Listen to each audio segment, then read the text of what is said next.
प्यारे बच्चों नमस्कार। आज अपना फोर्थ वीडियो है लेक्चर, इसका चैप्टर 2 का चौथा वीडियो। तो देखिए आज हम क्या पढ़ने वाले हैं, गाउस का नियम। क्या पढ़ेंगे? गाउस का नियम। गाउस का नियम। तो गाउस का नियम क्या बोलता है? गाउस का नियम अपने को बताता है विद्युत फ्लक्स। किसके बारे में? विद्युत फ्लक्स और आवेश के बीच में संबंध को। क्या बताता है? विद्युत फ्लक्स और आवेश के बीच के संबंध को यह बताता है। अब ये इसकी परिभाषा क्या है? ये स्टेटमेंट है, गाउस का नियम एक परिमेय मतलब स्टेटमेंट क्या है इसका कि विद्युत क्षेत्र में स्थित किसी बंद काल्पनिक पृष्ठ से गुजरने वाला कुल फ्लक्स उस पृष्ठ में उपस्थित कुल आवेश का 1/ε0 गुणा होता है। ये इसका स्टेटमेंट है। इसकी परिभाषा आप लिखिए, आप पेन और कॉपी साथ में लेके बैठे और परिभाषा जैसे मैं लिखा रहा हूँ वैसे लिखते जाए साथ साथ। तो क्या है इसका परिभाषा? क्या है? किसी विद्युत क्षेत्र में स्थित यानी फर्स्ट क्या होना चाहिए? विद्युत क्षेत्र में होना चाहिए। विद्युत क्षेत्र में स्थित किसी बंद, फर्स्ट कैसा होना चाहिए? बंद, किसी बंद काल्पनिक यानी इमेजिनेशन है सिर्फ, किसी बंद काल्पनिक पृष्ठ से, किसी बंद काल्पनिक पृष्ठ से गुजरने वाला, किसी बंद काल्पनिक पृष्ठ से गुजरने वाला कुल विद्युत फ्लक्स, गुजरने वाला कुल विद्युत फ्लक्स उस बंद पृष्ठ में उपस्थित, उस बंद पृष्ठ में उपस्थित मतलब बंद पृष्ठ में कितना आवेश है? बंद पृष्ठ में उपस्थित कुल आवेश का 1/ε0 गुणा। ε0 मतलब अपना वो बंद पृष्ठ कहाँ रखा हुआ है? निर्वात में रखा हुआ है। कुल आवेश का 1/ε0 गुणा होता है। तो बच्चों ये है गाउस के नियम का स्टेटमेंट जो अपने को याद होना चाहिए कि ये हर बार बोर्ड एग्जाम में पूछता है। एक बार छोड़ के एक बार नहीं, मैक्सिमम टाइम ये बोर्ड में पूछा जाता है। एक नंबर में कि गाउस के नियम का कथन लिखिए। तो परिभाषा क्या होगी कि विद्युत क्षेत्र में स्थित किसी बंद काल्पनिक पृष्ठ से गुजरने वाला कुल विद्युत फ्लक्स मतलब फाई उस बंद पृष्ठ में उपस्थित कुल आवेश का 1/ε0 गुणा होता है। परिभाषा क्या बनेगी इसकी कि फाई यानी फाई मतलब अर्थात अपन लिखेंगे अर्थात फाई मतलब इलेक्ट्रिक फ्लक्स क्या होता है? ये होता है, बोला कि sigma Q upon epsilon not, sigma Q upon epsilon not. ऐसा हो गया। सिग्मा मतलब ये जोड़ को बताता है। किसको बताता है? जोड़ को। सिग्मा क्यू मतलब कुल आवेश कहाँ का?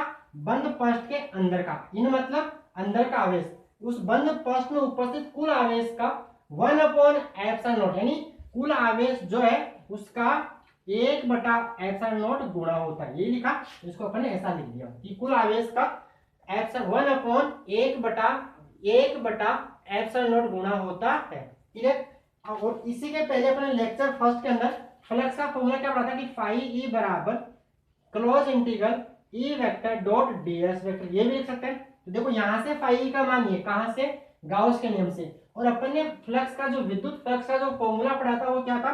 क्लोज इंटीग्रल यहाँ पे सतह का, किसका? सतह का ई वेक्टर डॉट डीएस वेक्टर। तो अपन लिख सकते हैं यहाँ से कि फाई ई बराबर close integral E vector dot ds vector बराबर सिग्मा क्यू मतलब जोड़, क्यू इन मतलब उस बंद पृष्ठ, इन मतलब अंदर का, उस बंद पृष्ठ के अंदर स्थित कुल आवेश और बटे में क्या आएगा?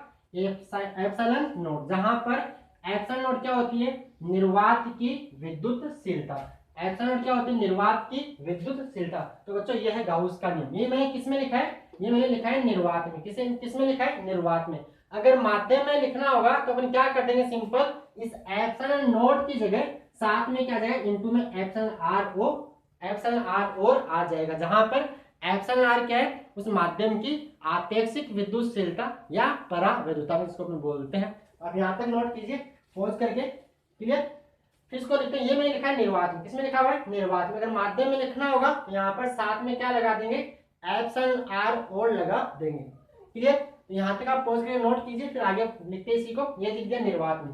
आप देखो तो ये निर्वात में, किसमें? निर्वात में। निर्वात मींस एब्सेंस ऑफ प्रेशर, जहां पर कोई कण वगैरह नहीं हो। इसको मैं पॉज कर रहा हूं। इसी को अपन लिखते हैं किसमें? परिभाषा क्लियर है? फिर से बता दूं कि कोई बंद पृष्ठ है, कोई बंद पृष्ठ, उसमें कितना आवेश है, उस आवेश को आप एप्सिलॉन नॉट से भाग दे दो, वही क्या हो जाएगा, फ्लक्स हो जाएगा। यही गाउस का नियम कि किसी बंद पृष्ठ से निकलने वाला या गुजरने वाला कुल विद्युत फ्लक्स उस बंद पृष्ठ में उपस्थित कुल आवेश का 1/एप्सिलॉन नॉट गुणा होता है। ओके, आगे चलते हैं। अगर इसी गाउस के नियम को अपने को किसमें लिखना है, माध्यम में, तो माध्यम में गाउस का नियम या माध्यम में, इसमें माध्यम में, इन मीडियम, तो मीडियम क्या बनेंगे, फाई ई बराबर close integral E vector dot ds vector, जहां पर ई वेक्टर वही विद्युत क्षेत्र सदिश, डीएस वेक्टर यहाँ पे क्या है, क्षेत्रफल सदिश, बराबर क्या आएगा, सिग्मा क्यू, क्यू कहाँ का, अंदर का, अंदर मतलब बंद पृष्ठ के अंदर स्थित कुल आवेश, और नीचे क्या आएगा, एप्सिलॉन नॉट, और साथ में एप्सिलॉन आर, और ऐसा लिखेंगे मतलब एप्सिलॉन, क्या लिखेंगे, एप्सिलॉन, एप्सिलॉन बराबर क्या होता है, epsilon naught into epsilon are.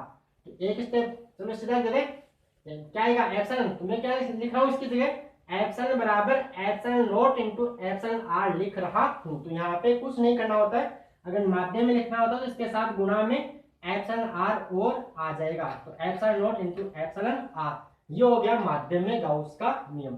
Phi E मतलब इलेक्ट्रिक फ्लक्स, विद्युत फ्लक्स बराबर close integral of E vector dot ds vector is equal to sigma q in upon epsilon naught into epsilon r, where epsilon naught is equal to relative permittivity of medium, यानी माध्यम की आपेक्षिक विद्युतशीलता। Clear? ठीक है, अब पढ़ते हैं इस गाउस के नियम से कि गाउस के नियम के से संबंधित कुछ महत्वपूर्ण तथ्य, इंपॉर्टेंट बातें इसके बारे में। तो देखिए आगे, यहाँ तक क्लियर है, तो था गाउस का नियम, ये तो था गाउस का नियम। आगे लिखते हैं, अगला हेडिंग लिखिए आप, गाउस के नियम से संबंधित महत्वपूर्ण तथ्य। अगला हेडिंग क्या होगा, गाउस के नियम से संबंधित महत्वपूर्ण तथ्य, गाउस के नियम से संबंधित महत्वपूर्ण तथ्य, important facts about Gauss law, महत्वपूर्ण तथ्य। तो देखिए पहली बात, गाउस के नियम के अनुप्रयोग के लिए, गाउस के नियम के अनुप्रयोग के लिए एक काल्पनिक पृष्ठ का चयन किया जाता है, सिलेक्ट करते हैं, उसे बोलते हैं गाउसियन पृष्ठ। क्या बोलते हैं, गाउस के नियम को काम में लेने के लिए एक पृष्ठ को सिलेक्ट करते हैं, चयन करते हैं, उसे बोलते हैं गाउसियन पृष्ठ। और गाउसियन पृष्ठ एक इमेजिनरी पृष्ठ है, काल्पनिक पृष्ठ है, इसका आकार आकृति कुछ भी हो सकती है जिसके अंदर आवेश होना चाहिए। तो गाउसियन, पहली परिभाषा इसका मतलब जो पहला पॉइंट क्या लिखने वाले इसके बारे में कि गाउस के नियम के, गाउस के नियम के अनुप्रयोग के लिए, अनुप्रयोग मतलब काम में लेने के लिए, गाउस के नियम के अनुप्रयोग के लिए या गाउस के नियम को उपयोग में लेने के लिए, अनुप्रयोग के लिए चयन किए गए पृष्ठ को, चयन और सेलेक्ट जो अपने चुना है, चयन किए गए पृष्ठ को गाउसियन पृष्ठ बोलते हैं। क्या बोलते हैं, गाउसियन पृष्ठ कहते हैं, गाउसियन पृष्ठ कहते हैं। आप भी साथ साथ में लिखते रहिए, मैं समझा भी रहा हूं साथ में आपको कि गाउस के नियम को काम में लेने के लिए जो अपन पृष्ठ सेलेक्ट करते हैं, चयन करते हैं, उसे बोलते हैं गाउसियन पृष्ठ। और इस गाउसियन पृष्ठ का आकार आकृति कुछ भी हो सकती है, ये काल्पनिक होती है और स्वैच्छिक होती है, अपनी इच्छा अनुसार जैसा इसको अपन माने वैसा मान सकते हैं, लेकिन ये कैसे होनी चाहिए, बंद होनी चाहिए। क्या होनी चाहिए, बंद मतलब त्रिवी में होनी चाहिए। लिखेंगे आगे, इसका आकार यह है, क्या होती है, काल्पनिक, यह है काल्पनिक व स्वैच्छिक, मतलब इच्छा अनुसार स्वैच्छिक होती है, जिसका स्वैच्छिक होती है, जिसका आकार व आकृति, जिसका आकार व आकृति कुछ भी हो सकती है या कुछ भी हो सकता है, कुछ भी हो सकता है। क्लियर? और क्या होना चाहिए इसके अंदर, जिसके अंदर आवेश निहित हो, यानी आवेश इसके जो भी अपना जो आवेश होगा वो कहाँ होगा, जो अपने इस फॉर्मूले के अंदर जो सिग्मा क्यू इन देखा था उस गाउसियन पृष्ठ के अंदर का आवेश होता है। क्लियर? तो ये इसके बारे में पहला पॉइंट, ये था इसका फर्स्ट पॉइंट। दूसरा पॉइंट इसके बारे में क्या है कि जो अपन इस फॉर्मूले में पढ़ा कि फाई ई बराबर close integral E vector dot ds vector बराबर sigma q in upon epsilon naught, in मतलब अंदर का। तो जो यहाँ पे ई होता है, विद्युत क्षेत्र होता है, वो फर्स्ट, मान लो ये कोई फर्स्ट है, ये कोई फर्स्ट है, मान लो फर्स्ट के अंदर दो आवेश मान लेते हैं Q1 और Q2, और बाहर कोई मान लो आवेश है कैपिटल Q। तो जो विद्युत क्षेत्र ई होता है वो फर्स्ट के अंदर और बाहर स्थित दोनों आवेशों के कारण होता है। यानी जो यहाँ पे ई होगा, ई क्या होता है, KQ/R², KQ/R²। तो जो विद्युत क्षेत्र इस फॉर्मूले के अंदर आ रहा है वो क्या है, फर्स्ट के अंदर कितना आवेश है, फर्स्ट के बाहर कितना आवेश है, इन दोनों आवेशों के कारण जो नेट इलेक्ट्रिक फील्ड होगा, जो कुल विद्युत क्षेत्र होगा, वो यहाँ पे ई है। लेकिन जो क्यू इन है, जो फर्स्ट के अंदर का आवेश है, वो केवल और केवल फर्स्ट के अंदर स्थित आवेशों के योग के कारण ही होता है। अगर मैं बात करूं यहाँ पे इस फर्स्ट के लिए कि सिग्मा क्यू इन क्या होगा, तो ये होगा Q1 प्लस Q2, इसमें Q का कोई योगदान नहीं है। यानी फर्स्ट के अपन ये बोल सकते हैं कि फर्स्ट के बाहर स्थित आवेश के कारण कुल विद्युत जीरो होगा, शून्य होगा। यानी फर्स्ट के बाहर स्थित आवेश का फ्लक्स में कोई योगदान नहीं होता है। क्लियर यहाँ तक? तो इसी बात को अपन एक किसमें लिखते हैं, शब्दों में लिखते हैं। तो क्या लिखेंगे कि गाउस के नियम में विद्युत क्षेत्र फर्स्ट के बाहर व अंदर स्थित दोनों आवेशों के कारण होता। तो लिखिए गाउस के नियम में विद्युत क्षेत्र, गाउस के नियम में विद्युत क्षेत्र ई वेक्टर, ब्रैकेट में ई वेक्टर फर्स्ट के या गाउसियन फर्स्ट, क्या बोल दो, गाउसियन फर्स्ट के अंदर व गाउसियन फर्स्ट के अंदर व बाहर स्थित दोनों आवेशों के कारण होता है, दोनों आवेशों के कारण होता है, जबकि कुल आवेश फर्स्ट के अंदर स्थित, फर्स्ट कौन सी, गाउसियन फर्स्ट के अंदर स्थित कुल आवेशों के योग के बराबर होता है। अंदर स्थित ऊपर लिखा हुआ, उसके बाद इसको मैं हटाता हूं, यहाँ से इसको हेडिंग डालो आप, क्या गाउस के नियम से संबंधित महत्वपूर्ण तथ्य, और मैं इसको उठाऊं, फिर आप नोट करना एक बार।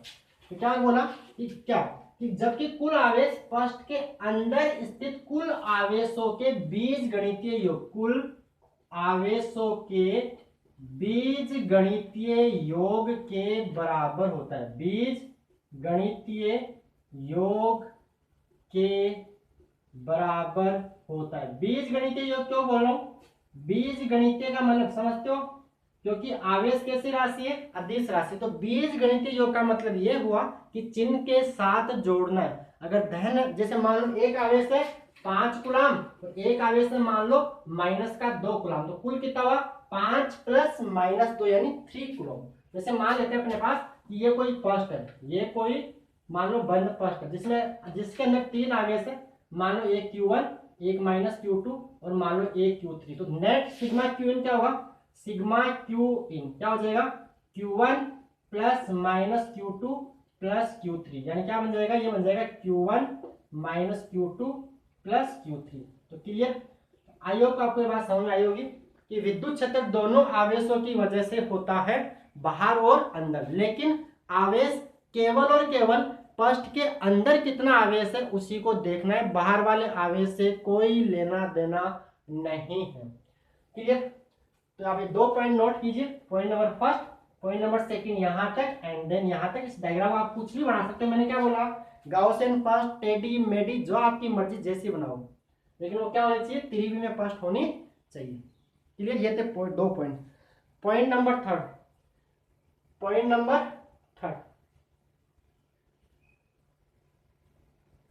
ठीक है, तो देखिए आगे तीसरा पॉइंट क्या है, गाउस का नियम केवल उन्हीं क्षेत्रों के लिए लागू होता है जो कूलॉम के व्युत्क्रम वर्ग नियम का पालन करते हैं। तीसरा पॉइंट, गाउस का नियम उन्हीं क्षेत्रों के लिए लागू होता है जो कूलॉम के व्युत्क्रम वर्ग नियम का पालन करते हैं। अब कूलॉम का व्युत्क्रम वर्ग नियम क्या है, इसको मैं साफ कर रहा हूं, आप इसको नोट कर लिया होगा आपने, देखिए इसको। आइए बच्चों, तीसरा नियम कूलॉम का व्युत्क्रम वर्ग नियम का मतलब यह है कि F बराबर, कूलॉम का नियम क्या, F बराबर K Q1 Q2 upon R²। तो देखो ये क्या हो गया, हमें जो बल है वो दूरी के वर्ग के व्युत्क्रमानुपाती है। इसे ही बोलते हैं व्युत्क्रम वर्ग नियम। क्या बोलते हैं? व्युत्क्रम वर्ग नियम। तो गाउस का नियम भी उन्हीं क्षेत्रों के लिए लागू होगा जो कूलाम के व्युत्क्रम वर्ग नियम का पालन करते हैं। नंबर थर्ड पॉइंट, तीसरा पॉइंट क्या है यहाँ पे? तीसरा पॉइंट यहाँ पे गाउस का नियम, गाउस का नियम उन्हीं क्षेत्रों के लिए लागू होता है, उन्हीं क्षेत्रों के लिए लागू होता है, उन्हीं क्षेत्रों के लिए लागू होता है जो कूलाम के होता है, जो कूलाम के व्युत्क्रम वर्ग नियम, कूलाम के व्युत्क्रम वर्ग नियम का पालन करते हैं, व्युत्क्रम वर्ग नियम का पालन करते हैं। ये चौथा पॉइंट क्लियर कि गाउस का नियम वहीं पर लगेगा जो जो क्षेत्र व्युत्क्रम वर्ग नियम का पालन करेंगे, जिसके बटे में 1/r² आ रहा होगा।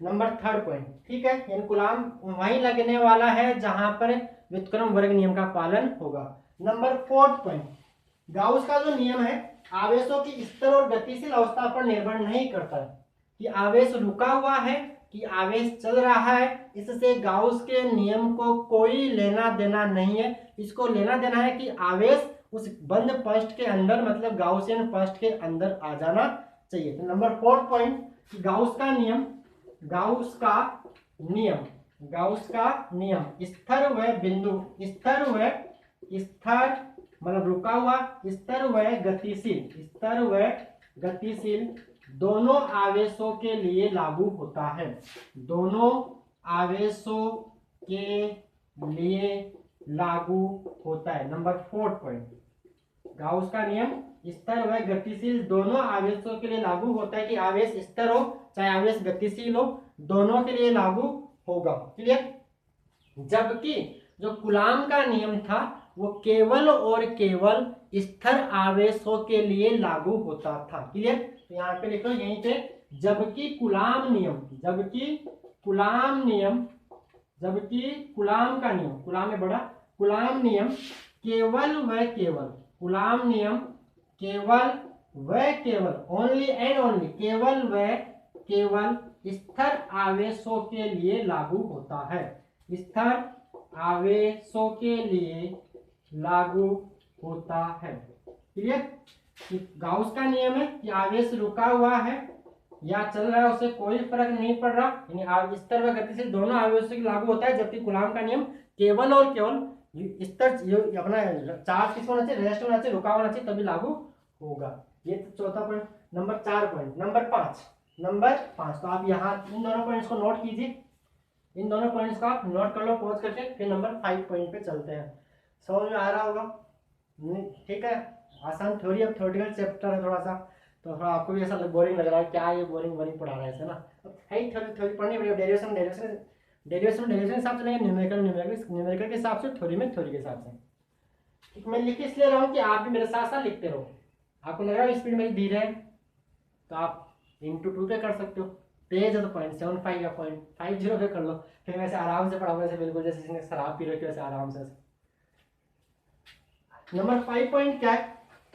नंबर 5 पॉइंट है जो गाउस का नियम है वो आवेश की मात्रा, प्रकृति और माध्यम पर निर्भर करता है। गाउस का नियम आवेश की मात्रा, क्या आवेश की मात्रा मतलब पृष्ठ के अंदर आवेश कितना है, 5 कूलाम है, 10 कूलाम है, आवेश की मात्रा पर निर्भर करता है। आवेश की प्रकृति पर निर्भर करता है, प्रकृति मतलब धनावेश है, ऋणावेश है, प्रकृति और माध्यम, वो किस माध्यम में, हवा में रखा हुआ है, केरोसिन में रखा हुआ है, पेट्रोल में रखा हुआ है, डीजल में रखा हुआ है, ग्लिसरीन में रखा हुआ है, जिसमें भी रखा हुआ है उस माध्यम पर भी निर्भर करता है। तो नंबर 5 पॉइंट क्या कि गाउस का नियम, गाउस का नियम आवेश की मात्रा, आवेश की मात्रा की कितनी मात्रा में, उसकी क्वांटिटी क्या है। गाउस का नियम आवेश की मात्रा, दूसरा प्रकृति, धनावेश है कि ऋणावेश, व माध्यम, माध्यम क्या है, पानी है, ऑयल है, जो माध्यम पर निर्भर करता है। अभी देखा था मैंने माध्यम के लिए नीचे क्या लिखा था फॉर्मूले में, εr लिखा था, माध्यम पर निर्भर करता है। अब देखिए आवेश की मात्रा, जैसे मान लो आवेश की मात्रा, मान लो कोई बंद पृष्ठ है और इसके अंदर अपने द्विध्रुव को रख दिया, किसने रख दिया, द्विध्रुव को रख दिया, द्विध्रुव मतलब एक ऋणावेश और दूसरा धनावेश, तो नेट आवेश कितना हो गया 0, तो फ्लक्स कितना हो जाएगा यहाँ पे 0, क्योंकि सिग्मा क्यू क्या हो गया भाई, फाई क्या होता है sigma Q upon epsilon not. अब इसका मान क्या हो गया अंदर 0 भाई, माइनस का क्यू प्लस का क्यू कितना बन जाएगा 0, तो फाई बराबर 0 अपॉन कुछ भी तो क्या आएगा फाई, यानी फ्लक्स कितना बन जाएगा यहाँ पर 0।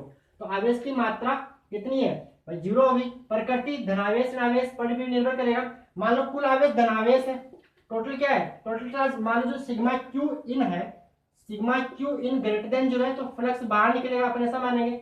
मान लो sigma q in total charge less than 0 है तो फ्लक्स अंदर आ रहा होगा, और 0 हो गया तो फ्लक्स भी क्या बन जाएगा 0 बन जाएगा। टोटल चार्ज धनावेश है तो अपन फर्स्ट फ्लक्स को बाहर की ओर मानेंगे फर्स्ट से। अगर टोटल चार्ज नेगेटिव है तो फ्लक्स को अपन अंदर की ओर मानेंगे। अगर टोटल चार्ज 0 है तो फ्लक्स भी क्या बन जाएगा 0 बन जाएगा। क्लियर है यहाँ तक। तो गाउस का नियम आवेश की मात्रा प्रकृति व माध्यम पर निर्भर करता है। ये पॉइंट नंबर 5। पॉइंट नंबर 6 क्या है कि जो किसी बंद पृष्ठ से निकलने वाला गुजरने वाला जो फ्लक्स है पृष्ठ के आकार आकृति और क्षेत्रफल पर निर्भर नहीं करता है। कि आप चाहे घन के केंद्र पे कोई, देखो एक चीज हो रहा है यहाँ पे, अपन यहाँ पे जो है जो गाउसियन पृष्ठ लेंगे वो क्या लेंगे आवेश के सममित लेंगे। आवेश के सममिति क्यों लेंगे, क्योंकि उनकी मैथ थोड़ी आसान है, यानी अपन वही पृष्ठ लेंगे जिनकी मैथ अपन जानते हैं, जिनकी गणित अपन जानते हैं। वैसे गाउस का नियम हमेशा वैलिड होगा हर एक बंद पृष्ठ के लिए, लेकिन हमेशा यूजफुल नहीं होगा। जैसे मान लो कोई भी पृष्ठ उठा लो जिसकी आपको मैथ ही नहीं पता, उसका वॉल्यूम नहीं पता कि वॉल्यूम क्या होगा या एरिया क्या होगा, तो अपन वहां गाउस का नियम लगेगा, लेकिन उसको लगाना मुश्किल हो जाएगा। तो अपन उन्हीं पृष्ठों को लेंगे जो सिमेट्रिकल होंगे, क्या आवेश के सममित होंगे, यानी जिसके गाउसियन पृष्ठ के प्रत्येक बिंदु पर विद्युत फ्लक्स क्या होना चाहिए, सब विद्युत क्षेत्र, विद्युत फ्लक्स नहीं विद्युत क्षेत्र समान होना चाहिए। ये अपनी कंडीशन है कि अपन उसी को गाउसियन पृष्ठ चुनेंगे जिस पर उस गाउसियन पृष्ठ पर विद्युत क्षेत्र क्या होना चाहिए एक समान होना चाहिए। तो नंबर 6 पॉइंट क्या कि किसी बंद पृष्ठ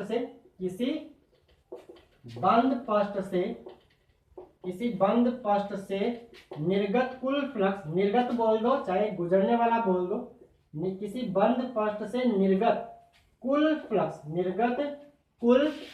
फ्लक्स पृष्ठ के आकार, पृष्ठ मतलब बंद पृष्ठ या गाउसियन पृष्ठ के आकार कोमा आकृति व क्षेत्रफल पर निर्भर नहीं करता है, वह क्षेत्रफल पर निर्भर नहीं करता है। यह है कौन सा पॉइंट नंबर 6 पॉइंट। तो आप यहाँ तक नोट कीजिए कि किसी बंद पृष्ठ से निर्गत कुल फ्लक्स पृष्ठ के आकार, उसका आकार क्या है, आकृति कैसी है, उसका क्षेत्रफल क्या है, उसके ऊपर निर्भर नहीं करेगा। तो आप इसको पॉज के नोट कीजिए, मैं इसका डायग्राम बनाता हूँ। आपने इस साइड पॉइंट नंबर 4 नोट कर लिया होगा, अगर नहीं किया तो आप पॉज कर लो और नोट कर लो। इसको मैं उठा रहा हूँ यहाँ से। क्लियर।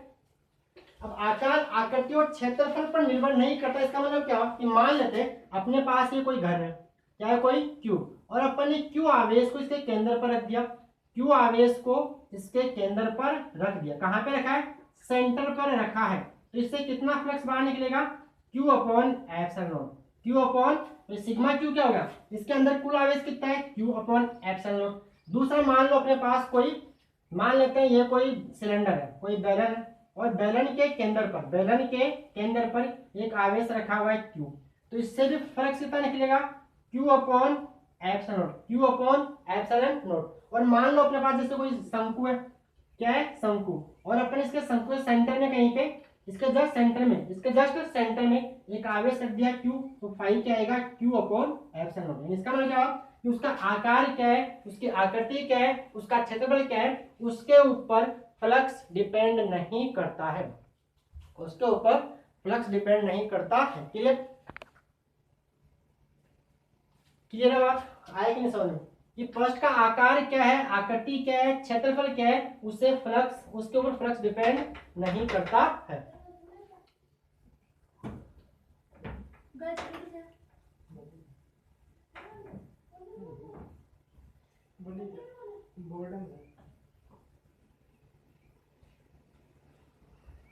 क्लियर आता है। पॉइंट नंबर 7 क्लियर आता है। पॉइंट नंबर 7 थोड़ा सा डिस्टर्बेंस हो गया था ना। Okay, point number 7। पॉज नहीं, अगर आपने लिखा नहीं तो थोड़ा सा बैक करके इसको पॉज करके नोट जरूर कीजिएगा। पॉइंट नंबर 7 पे आते हैं। पॉइंट नंबर 7 क्या देखिए, पॉइंट नंबर 7,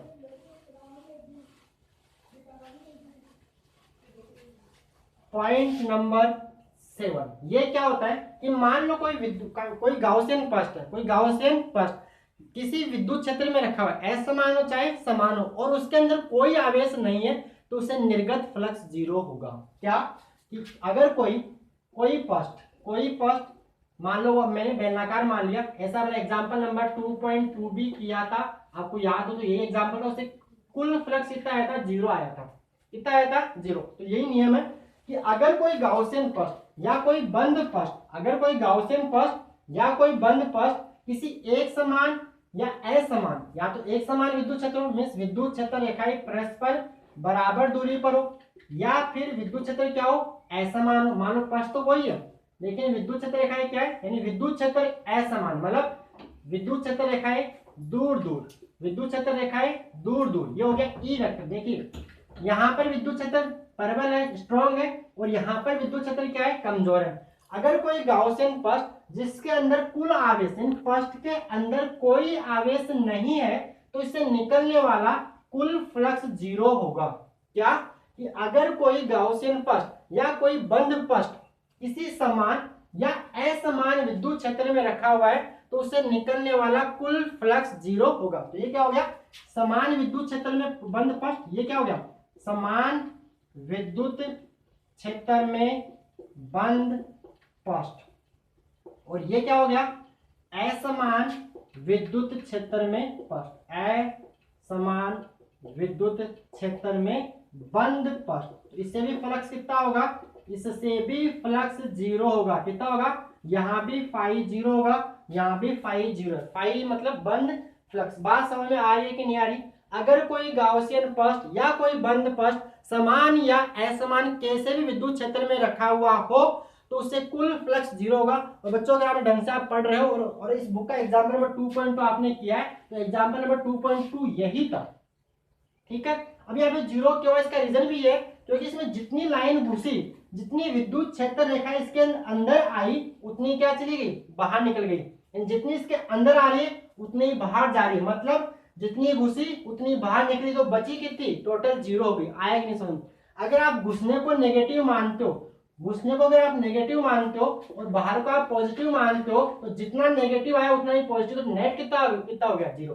तो अपने को लिखना क्या है, अपने को लिखना क्या है, इसको वर्ड्स के अंदर क्या लिखोगे कि किसी, क्या लिखोगे, यदि कोई बंद फर्स्ट, क्या लिखोगे, यदि कोई बंद फर्स्ट, यदि कोई बंद फर्स्ट समान या असमान, विद्युत क्षेत्र कैसा भी हो उससे कोई फर्क नहीं पड़ेगा कि वो समान है या फिर असमान, समान या असमान विद्युत क्षेत्र में रखा हो, समान या असमान विद्युत क्षेत्र में रखा हुआ हो, वह बंद पृष्ठ के अंदर, वह बंद पृष्ठ के अंदर, बंद पृष्ठ के अंदर कोई आवेश नहीं है, कोई आवेश नहीं है, कोई आवेश नहीं है मतलब आवेश शून्य, कोई आवेश नहीं है, तो उससे निर्गत फ्लक्स, तो उससे निर्गत फ्लक्स शून्य होगा, उससे निर्गत फ्लक्स शून्य होगा। बच्चों ये कंसेप्ट मेरे हिसाब से आपको अच्छे से समझ में आ गया होगा कि कोई बंद पृष्ठ है, वो समान या असमान विद्युत क्षेत्र में रखा हुआ है और उसके अंदर कोई भी आवेश नहीं है, तो उससे कुल फ्लक्स कितना होगा, 0। और कंसेप्ट इसका ये कि जितनी इलेक्ट्रिक फील्ड लाइंस, जितनी विद्युत क्षेत्र रेखाएं घुसी उतनी बाहर निकली तो बची 0। Clear, okay. Next point number कौन सा भाई, कौन सा पॉइंट था, मैं भूल गया हूँ। 6 या 7 जो भी था, अगला पॉइंट डालिए। 6 या 7 जो भी पॉइंट, अगला पॉइंट डालिए, आप लिख रहे हो ना। नेक्स्ट पॉइंट जो भी 6 या मेरे साथ 7वां होना चाहिए, कौन सा होना चाहिए, 7वां। ठीक है, ये तो छठा था, अब आएगा जो 7वां है ना, मेरे सामने कौन सा पॉइंट, छठा या 7वां जो भी था। ठीक है, अपने काउंटिंग से मतलब नहीं, अपने को कंसेप्ट से मतलब है।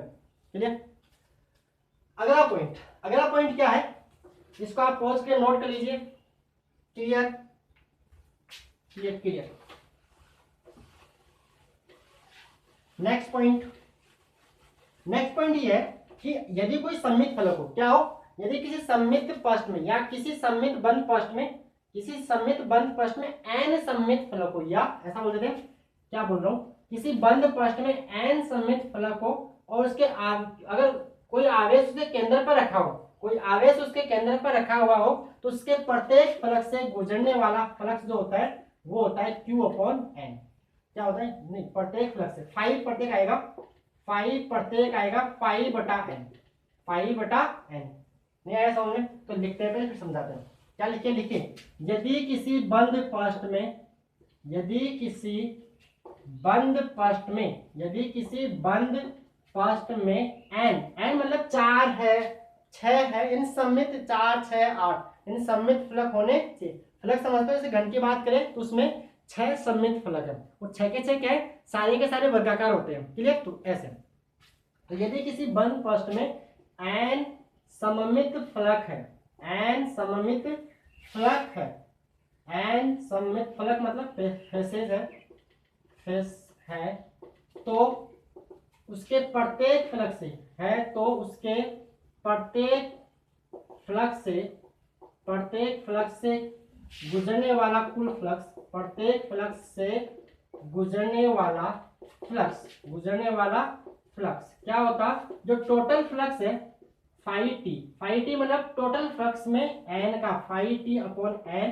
होता है। ये बात आपको समझ में नहीं आई तो इधर देखिए डायग्राम समझते हैं कि मान लो अपने पास ये एक घन है, क्या है, एक घन, और एक आवेश q, एक आवेश q इस घन के केंद्र पर रखा हुआ है, एक आवेश q इस घन के केंद्र पर रखा हुआ है।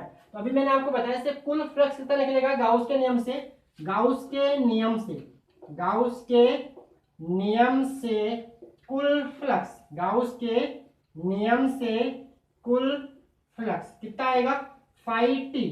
क्या होता था गाउस का नियम, क्या बोलता है, गाउस का नियम बताता है किसी बंद पृष्ठ से गुजरने वाला कुल फ्लक्स, कुल आवेश कितना है उसको आप एप्सिलॉन नॉट से भाग दे दो। यहाँ पर कुल आवेश कितना है, इसके अंदर कुल आवेश है स्मॉल q, तो क्या आएगा, स्मॉल q/एप्सिलॉन नॉट। यानी ये माना गया है कि ये जो घन है वो हवा में रखा हुआ है, निर्वात में रखा हुआ है।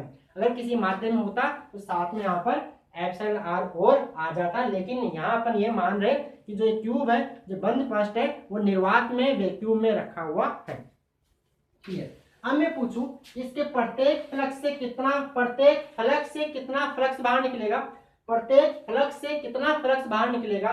तो बच्चों इसके कितनी फ्लक्स है, 6, तो 6 से कितना बाहर जा रहा है, Q/एप्सिलॉन नॉट। तो 1 से कितना जाएगा, Q/6 एप्सिलॉन नॉट। तो यहाँ क्या लिखेंगे, फाई प्रत्येक फ्लक्स, फाई प्रत्येक फ्लक्स क्या होगा, देखिए 6 से बाहर कितना जा रहा है, Q/एप्सिलॉन, जो भी जा रहा है फ्लक्स बाहर जा रहा है, समझ आ रहा है कि नहीं आ रहा। ये मान लो आवेश Q है, तो फ्लक्स क्या होता है, कहीं भूल तो नहीं गए, फ्लक्स की परिभाषा कि किसी पृष्ठ से गुजरने वाली लंबवत विद्युत क्षेत्र रेखाओं की संख्या। तो यहाँ से ऐसे लाइंस बाहर जा रही होगी, ऐसे ऐसे ऐसे ऐसे ऐसे, तो कहाँ से निकल रही है, कुछ इधर जा रही है, कुछ ऊपर, कुछ इधर, कुछ इधर, कुछ नीचे, कुछ साइड में, कुछ ऐसा।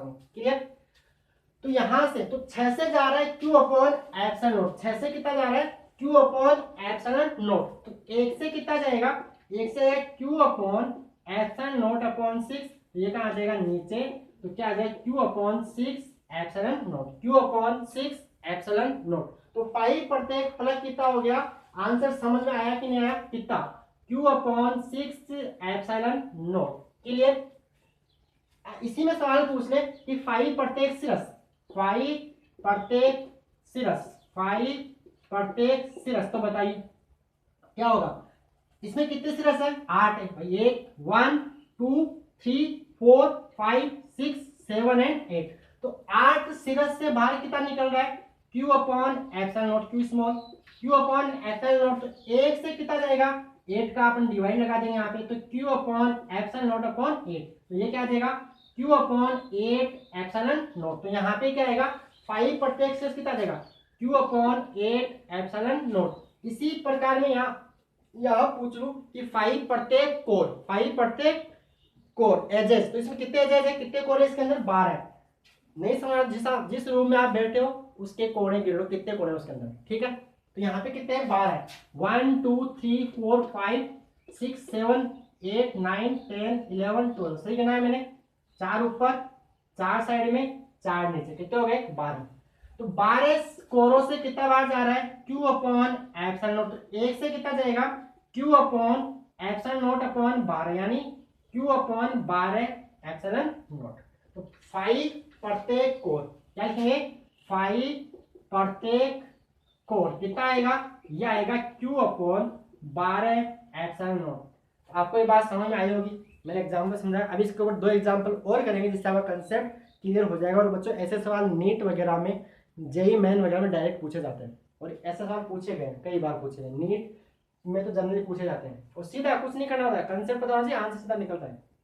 गाउस का नियम लगाइए, ठीक है। तो आप इसको नोट कीजिए, बोर्ड के लिए भी इंपॉर्टेंट है। और नीट वगैरह जिसको आपको तैयारी करनी है, डॉक्टर बनोगे आप, ऐसे तो सभी डॉक्टर बनोगे बाय वाले, और मैं सारे इंजीनियर बनेंगे IIT NIT से, है ना। मेहनत करनी पड़ेगी, बस बन कुछ भी सकते हैं, इच्छा शक्ति होनी चाहिए हाँ कि मेरे को करना है, बस लग जाओ बस अभी से। चलो आगे आते हैं, आप लोग ज्ञान देने लगे तो। चलो अगला एग्जाम्पल नोट कर लिया होगा, जिसने नोट नहीं किया वो बैक करके वापस पोज कर ले और नोट करें।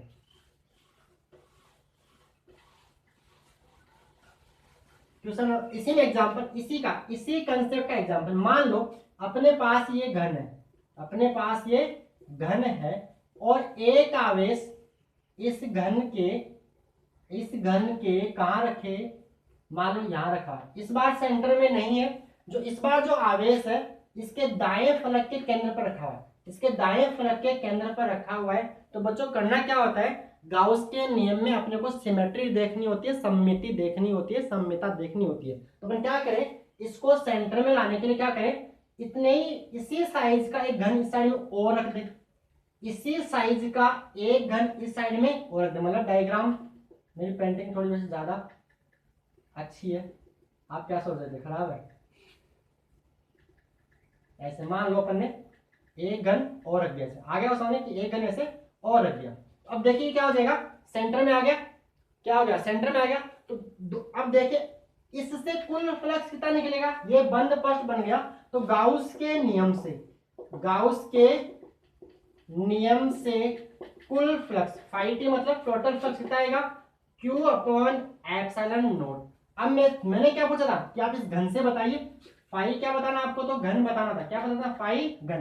तो 2 घन से कितना निकल रहा है, Q अपॉन एप्सिलॉन नॉट। तो एक से कितना आएगा, तो फाई घन कितना बन जाएगा, फाई घन यहाँ पे आएगा Q अपॉन 2 एप्सिलॉन नॉट। और ऐसा आपकी बुक में एग्जाम्पल देखा है, जो भी है 2.5 है, वो ऐसा है कि वहां पर एक गोला है, वहां पे क्या है, गोला, और गोले के यहाँ Q रखा हुआ आवेश। तो अपने क्या करना है, यहाँ पे गोला अर्ध गोला और रख दो, तो पूरे से कितना आएगा, phi upon Q upon epsilon not.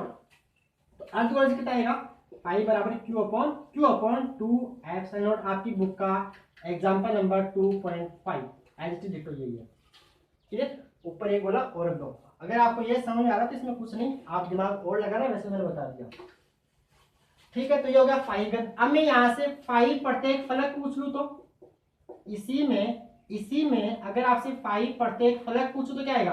अब देखिए यहाँ फ्लक्स केवल और केवल 5 फलकों से निकल रहा है, क्योंकि ये वाली जो फलक है उसको तो इसने ढक दिया। तो बची कौन सी, एक तो ऊपर वाली, एक नीचे वाली 2, एक ये सामने वाली 3, एक पीछे वाली 4, और एक बाई तरफ वाली 5।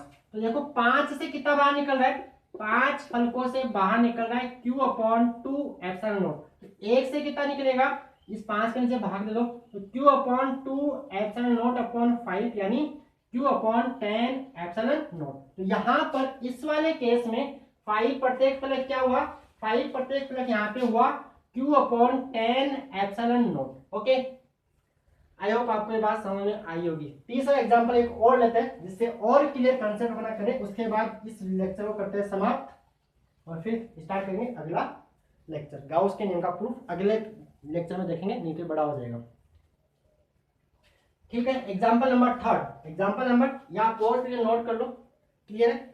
बुक में सवाल नहीं मिलेगा, लेकिन अगर आप कोई IIT या NIT या नीट वगैरह की जो बुक उठाओगे तो वहां आपको मिल जाएगा, पूछा हुआ सवाल मिलेगा इनमें, ये कहीं ना कहीं पूछा हुआ सवाल जरूर मिलेगा आपको इसमें से। Example number 3, example number 3, example number third क्या है, मान लो यही घन, एग्जाम्पल नंबर थर्ड यही घन है, और क्या किया, इस आवेश को उठा के, इस आवेश को उठा के घन के एक कोने पर रख दिया, इस आवेश को उठा के घन के एक कोने पर रख दिया। तो पहला तो बताइए फाई घन क्या होगा, और दूसरा बताइए फाई प्रत्येक घन क्या होगा, फाई घन क्या होगा और फाई प्रत्येक घन क्या होगा।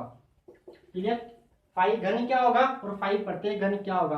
तो गाउस का नियम लगाने के लिए अपने को क्या देखनी होती है, सिमेट्री, सममिता देखनी होती है। तो इसको सेंटर में लाने के लिए क्या किया जाए, तो देखो एक घन इसके बराबर में रखो, एक घन इसके पीछे रखो, और एक घन इस घन के पीछे रखो। नीचे कितने हो गए, 3, इसके बराबर कितने आ गए, 3। मतलब ऐसा तो सिमेट्री, जैसे मान लो ये एक घन है, एक यहाँ रखा, एक इसके पीछे रखा, एक इसके पीछे रखा घन, ठीक है। अब देखो ये कहाँ आ गया, सेंटर में, लेकिन यहाँ तो आ गया, लेकिन ऊपर से सममिता नहीं, नीचे ज्यादा हो गया, तो 4 इसके ऊपर रख दो, 4 इसके ऊपर, 4 इसके ऊपर। 3D में है, इमेजिन करना पड़ेगा, आ रहा है इमेजिनेशन कि ऐसा। अब टोटल घन कितने हो गए, 8, कितने हो जाएंगे, यानी इसकी सममिता के लिए क्या करने के, इसकी सममिता के लिए 7 घन और रखने पड़ेंगे। तो 7 से 7 तो और रख दिए, एक ये था, तो टोटल कितने हो गए, 8। अब ये क्या बन गया, सममित बन गया, तो इनसे फ्लक्स बाहर कितना निकलेगा, यानी क्या लिखेंगे अपने यहाँ पे सोल्यूशन क्या, गाउस के यानी सममितता के लिए क्या लिखेंगे, सममितता के लिए यानी सिमेट्री के लिए, किसके लिए, सिमेट्री के लिए 7 घन और रखने पड़ेंगे, सिमेट्री के लिए 7 घन और रखने पड़ेंगे। समझ में आ रहा होगा, जैसे एक ये मैन मान लो, दूसरा ये, तीसरा ये, चौथा ये, एक इसके ऊपर, एक इसके ऊपर, एक इसके ऊपर, एक इसके ऊपर, ठीक है, रखने पड़ेंगे। तो टोटल घन कितने हो गए, 8, टोटल कितने हो गए, 8। तो 8 से फ्लक्स, 8 घनों से कितना फ्लक्स बाहर निकलेगा, तो देखो 8 घनों से निर्गत फ्लक्स, 8 घनों से निर्गत फ्लक्स कितना बन जाएगा, ये बन जाएगा Q/ε0। अब एक से कितना आएगा, तो फाई घन कितना बन जाएगा, फाई घन बन जाएगा 8 से इतना जा रहा है, तो एक से कितना जाएगा, Q/ε0/8, 8 का भाग दे दिया कि Q/8/ε0, तो ये आ गया 1 घन का मान। अब मैं पूछूं फाई प्रत्येक फ्लक्स, फाई प्रत्येक फ्लक्स, तो बताइए यहाँ पे कितना आएगा, फाई प्रत्येक फ्लक्स से कितना आने वाला है। तो बच्चों यहाँ पर केवल और केवल 3 फलकों से ही फ्लक्स बाहर निकल रहा है, 3 फलकों से ही फ्लक्स बाहर निकल रहा है। कैसे, कि देखिए इधर अपन ने घन रख दिया, तो ये वाली फ्लक्स क्या हो गई, ब्लॉक हो गई, बंद हो गई। ऊपर रख दिया तो ऊपर वाली गई, पीछे रख दिया तो उससे फ्लक्स निकलेगा, इससे फ्लक्स नहीं निकलेगा, इससे नहीं निकलेगा, निकला किससे, तो सामने वाली से, एक बाईं तरफ वाली से और नीचे वाली से। इन 3 फलकों से कितना निकल रहा है, Q/8/ε0। 6 से यहाँ पे फ्लक्स बाहर नहीं निकल रहा है, इनसे निकल रहा है केवल और केवल 3 से निकल रहा है। तो 3 से इतना, तो 1 से कितना, इसमें 3 का भाग देंगे, क्या करेंगे, Q/8/ε0/3, तो Q/24/ε0, और मात्रक वही आपका वोल्ट इंटू मीटर सबका। क्लियर, तो ये थे आज के लेक्चर में सवाल, ठीक है। आज अपन ने पढ़ा गाउस का नियम, अपना लेक्चर 4 था, इसके जस्ट बाद, इसके बाद अपन करेंगे गाउस के नियम का प्रूफ, गाउस के नियम का प्रूफ सिद्ध करेंगे, उसको बोर्ड में आ जाता कई बार, तो उसको सिद्ध करेंगे। तो आज की इस वीडियो में इतना ही। अगर आपको लेक्चर अच्छा लगा तो प्लीज़ लाइक तो जरूर कीजिएगा, जिससे हमें भी थोड़ा मोटिवेशन मिलता है कि हाँ कि अपन कुछ अच्छा काम कर रहे हो। अगर आपको अच्छा लगा तो रियल में इसको लाइक कीजिए और अपने फ्रेंड्स के साथ शेयर कीजिए। धन्यवाद, और चैनल को सब्सक्राइब भी कर लीजिए। धन्यवाद।